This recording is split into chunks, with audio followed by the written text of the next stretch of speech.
అందుకని లోకుల మాటలు పట్టించుకుని అంత బాధపడవలసిన పని లేదు. సహజంగా వాళ్ళ మాటలు వినగానే మనకు వ్యాకులత కలుగుతుంది, మనస్సు వ్యాకులత కలుగుతుందమ్మా. సంసారంలో సమస్యలకు కూడా వ్యాకులత కలుగుతుంది.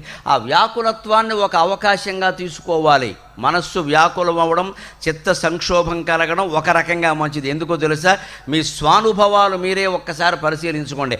ఆపద కలిగినప్పుడు భగవంతుడి మీద భక్తి కుదిరినట్టుగా సుఖంగా ఉన్నప్పుడు కుదరదండి, అనుమానం లేదండి. అందులో కష్టం వచ్చినప్పుడు మనం భగవంతుడి గుళ్ళోకి వెళ్ళి దండం పెట్టినట్టుగా సుఖం వచ్చినప్పుడు పెట్టమండి, మర్చిపోతాం సహజంగా. పైగా మళ్ళీ ఎవరన్నా కనపడితే ఏదో దేవుడు దయ వల్ల అంటాం, దేవుడిని మర్చిపోతామండి. ఈ అండం ఎందుకంటే అవతలవాడు మెచ్చుకోవడానికి, మనకు అహంకారం లేదని వాడు అనుకోవడానికి.